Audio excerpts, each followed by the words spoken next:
Hello, everyone. This is Fahim Jackson, and this is episode 76 of my podcast show, In the Know.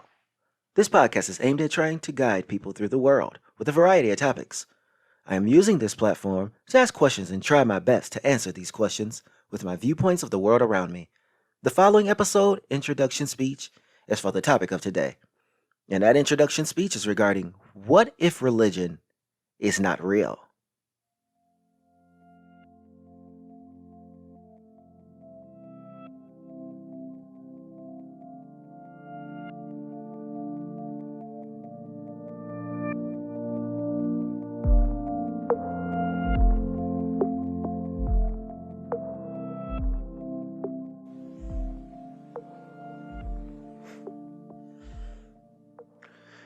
In a world where we are constantly surrounded by people expressing their faith base, what if it is not real? Have you ever asked yourself, what would the world be like to live in if the concept of religion went away? Or better yet, is a society in which we live ready to have a world where we learn that religion is not real at all? This would mean the greatest lie ever told is the creation of religion. Is it a good thing to rid the world of any faith base? For me, I think there are upsides and downsides of being a society with a faith base. This episode will observe the ways in which life would change if religion went away. And when I say religion, I'm referring to the majors: Judaism, Islam, and Christianity. What if religion is not real? The beginning. There were early tribes that existed in the world. These were people who worshipped a variety of things in life. And these things in life could be a lot less than involving a deity. There were things people believed in, like the sun or the moon. We made up gods as time went on, such as creating names for the purpose of things we needed. For example, when the rain would come, then people gave names of the god or goddess that would bring the rain. We know very little of some of these tribes except for cave drawings. But other than this, we have no knowledge. Yet there are shrines that still stand today and other relics. But then there came a point in time when the people of any society started to incorporate the people aspect into their faith base a lot more. Then it was no longer the idea that there is a wind god or a sun god, but just God. And it is He who controls everything. Now, there were religions even before the big three that we follow, but still we're going to focus on the three that has the biggest impact over time: Judaism, Islam, and Christianity. Judaism. This is the Abrahamic faith that is the original faiths. There are just over 13 million Jews, with mostly living in the United States. This religion came about 3,500 years ago in the Middle East. The religion, even though founded by Moses, traces back to Abraham. The belief that there is only one God, with the covenant made between them and He. The most important document comes by way of the Torah. The spiritual leaders are rabbis, and they worship in synagogues. Taking a little closer look at the faith, Jews believe there is a relationship between the people and God, that Jews are in line with God's laws and holiness to the people. The belief is a communal base. Someone who is Jewish is generally someone born by a Jewish mother. Some groups accept the father as well. Jewish religious element of identity can be lost if adopting another faith. Also, in regards to Judaism, the Sabbath is a holy day of keeping with laws and customs. It starts nightfall Friday until nightfall on Saturday. This is a day of resting, which comes from the story of creation. This Sabbath is also a deal with God and the people known as the covenant. And to avoid work, Jews must get most of their homework by sunset Friday. Christianity. This is the most popular religion in the world. With 2 billion members, the people who follow believe that Jesus was the Messiah. Christians see Jesus as Son of God. Christ is to be believed to have been sent by God to save the souls of His people. Jesus died on the cross, known as the crucifixion, and rose from the dead on the third day, the resurrection. There are three main elements of the belief, which is the Father, the Son, and the Holy Spirit, which also is known as the Holy Ghost. Unlike Jews who worship in synagogues, Christians worship in churches. The leaders of the church is known as the priest and the minister. The book that Christians look to is the Bible, consisting of the Old Testament. The two major holidays in the year are Easter and Christmas. Let's observe a few Christian beliefs by way of justification. What does this mean? It means having a right-of-way relationship with God. The forgiveness of God is through Jesus Christ's crucifixion. In the belief as it pertains to the life after death, there is life after earthly death. Prayer is an important aspect of the faith base. This is a major way that people communicate with God. Some of the prayer is done by individuals, but a lot as a congregation in church settings.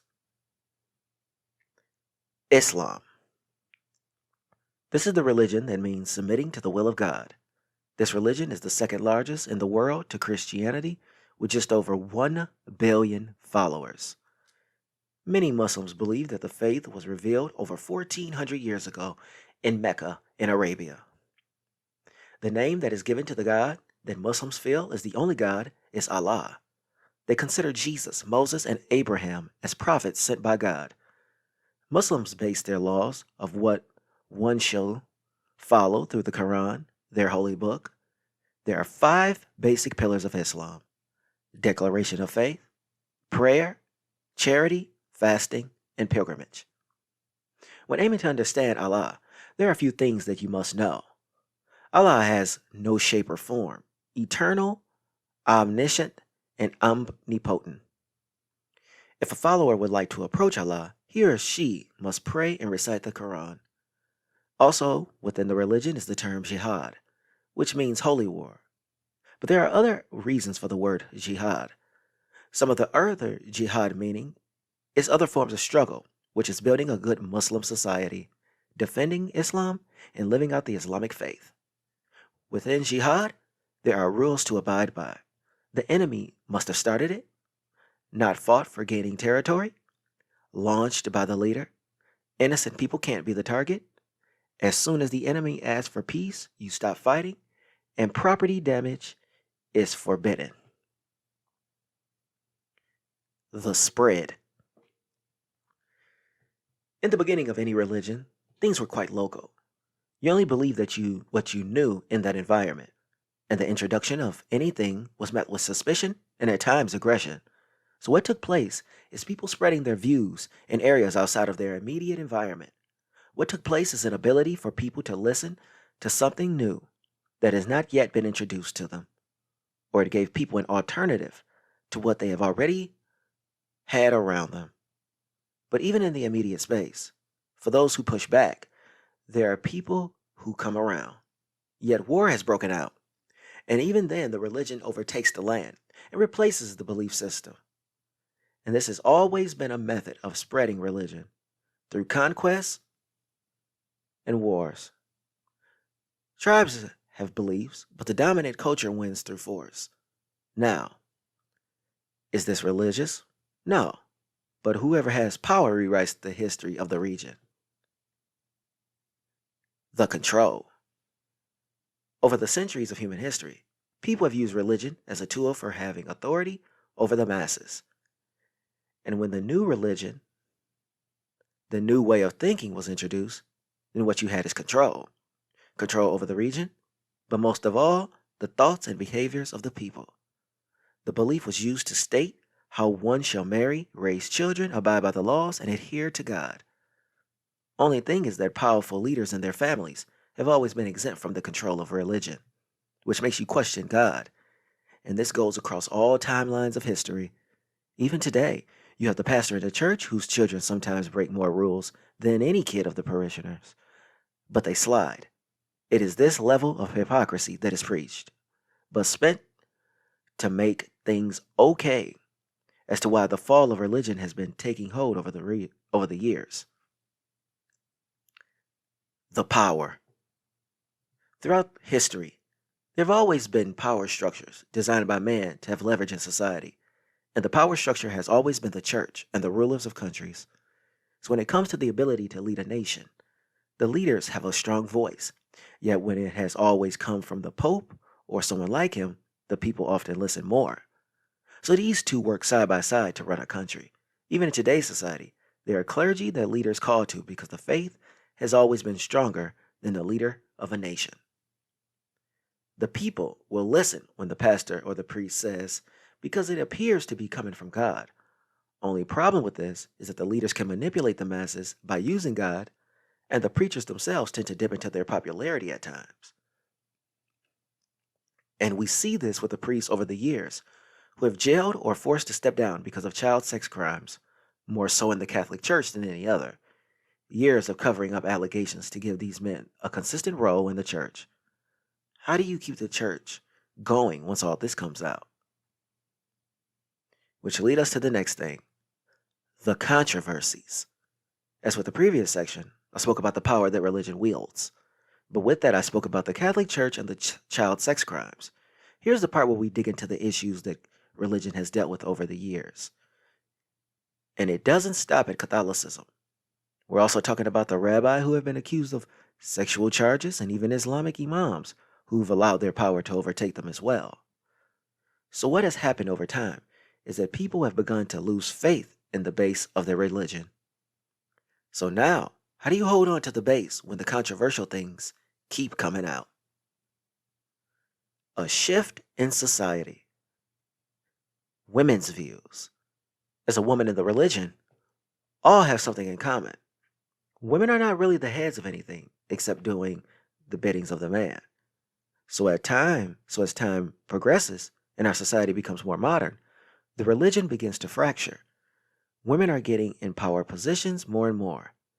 Feelings toward religion becomes a lot more concerning. The only problem is that one religion is more aggressive towards women than the other. Christianity gives women more leeway than I would say Islam. But even in Christians, there are stipulations that go against the woman, and women don't want to live by these standards anymore. Dating. This was a way of life that has changed over time. As a matter of fact, the way people met was usually arranged in the past. Most religions don't encourage dating someone because it is far too easy for the relationships to end with a child being created during this time. This further creates more dysfunction, so the religion gave the masses a reason to not date. It not only ruins families, but the culture of the church is in limbo because dating goes against what religion is trying to promote to the followers of the religion. This is why marriage came about in the belief system. Marriage. As it pertains to the idea of marriage, religion pushes this in the name of God to keep families together. Religion even goes as far as trying to encourage people to wait until they are married to have sex. And when you marry, then you carry. This keeps in line with what religion wants. Also, you're talking about communities that are not in disarray because people are jumping around dating with multiple children with different people. Religion takes a culture, and from that culture teaches people to have a pride for oneself via God and his expectations. Now, in today's society, we share cultures in America, meaning you have people who are Christians who marry Jews. This was something that was not the norm in the past. Family structure. As the times have progressed, the natural order of things have changed as well. We used to have the grandparents at the top dictating to the bottom. Now the younger generations tend to make their own decisions. They are not reaching out to the elders like back in the past. Your grandparents are people who you introduce your significant other to today. Could that mean something bad for the family order of society? No. No, and yes, because it does not mean that family ceases to exist. Things always change and people adjust. On the other hand, with the marriage rate down, especially in the American country, you're seeing family being moved aside. So if there is fear of family being hurt, what are we prepared to do to save the family? Now here's where things get further as far as, is religion real after everything I've said? The science. Now, here's where the topic starts to get really uncomfortable, because the science behind the idea of religion is totally different. Humans, in the eyes of science, states that we evolved over the period of 250,000 years to become Homo sapiens. We built villages, towns, cities, states, countries, provinces, nations, and continents. Our families took hold from this because we needed to work together to build everything that the civilization has today. And most people are comfortable with the area of science. The ingenuity of society makes sense to us all until you take out the existence of people by taking credit from God. This is when the controversy starts because you're addressing people's reason for being. No one wants their existence challenged, even when they question themselves. We all believe in this life after death, but no one wants to die to see if it's real. So it just makes the science of this life, being it, and that is in the back of our minds, yet we don't want to think of it. And a lot of this has to do with our minds working against us, because nature is at times stronger than the belief itself. So anything that reminds us of this is a deflating feeling. The speculation. When you're reading books that have been written and rewritten, translated over hundreds or even thousands of years, people start to question. Now, as I said before in the previous passage, people don't want their beliefs on trial. Yet in order to believe in the first place, you must speculate. Then again, speculation is enough to make people not want to proceed. Looking at the earth from a nature standpoint, you think to yourself, this place is most definitely older than we let on. We have even seen in our own small lifetimes the remnants of nature taking hold. Like, for instance, water has eroded sediment away in 10 years. Now think about thousands or even millions of years. So it makes sense that the Grand Canyon was dug out over time. But religion would say God did this with nature. But how do you say this with nature taking hold of in front of us? Now, why does speculation make people so annoyed to the point they don't want to even hear anyone speaking of God not existing? The other side removes their existence, and this is it. So what is it next for us here? Is this it? See, this is why people show such aggression. It all goes away. Let's say the entire world goes to sleep tonight and wakes up with no such thing as religion anymore. What would the world do day one without the use of religion? For starters, the devout people would believe even in the face of irrefutable evidence. But the others would be willing to move in another direction. First, focus on the people who would be willing to not change. Their existence is in this belief, so they don't want to hear anything. They'll just ignore what they are hearing and look at you as if you're trying to test their faith. Over time, the masses would fully conform. And here's where we look to the next view. The view of what this new place in which we live in would look like without religion. The new world. What would this new place look like once there is no religion in the world? Because with the time before the major religions, there have always been a higher power to believe in. There were the wind and sun gods. People looked to these deities in the sky to make sense of their lives. Now, the sun and wind gods didn't last, yet we still have gods today. In the world post-religion, you're looking for something greater than yourself to make life more sense. It means depending on people to hold you up now, and we all know what that means. People are unpredictable and unreliable. So what you're stuck with is constant upset. So for us to not have religion, it makes us feel like life is worthless. Then when life becomes not worth living, people start to be unproductive. Or a whole new religion can start to take hold. New religion. After a while of people not having anything to hold on to, you may start to see the rise of another belief system. And we have had this in the past, which became Judaism, Christianity, and Islam from tribal groups. But will we see the rise of a new major after post-religious society? Maybe the masses might be less willing to take it on, especially considering the control of the last religions. But then again, we may learn to embrace religion once again. This time, it could be less fundamentalist and more spiritual. Then again, who is to say that the first time was not supposed to be less fundamentalist? It became fundamental as more and more time progressed. Only thing is, will the new religion turn into the previous ones? The end statement. Why we have to understand why religion may not be real. I know this is a touchy topic to cover, but what good is having a discussion about the idea of religion if we're not going to ask if it is real? Especially if this is something that you're going to be following. You know, most people who are the most devout are people who have often questioned their faith base. They ask all these questions to see what is truly holy and what it all means. And from my standpoint, I see religion the older I get from the spiritual aspects. Looking at my life on this earth and thinking that there was some type of intelligent design from a higher power is becoming more difficult. But I will say how I spend my time on earth is more important because there is a finality to life. Eternal bliss after death gives us less of a reason to focus more on life. Yet no one wants to die to see if they are truly right in their life after death belief. So, thanks for listening to In the Know, and I'll be bringing you another episode regarding religion. The topic will be asking the question, where did religion come from?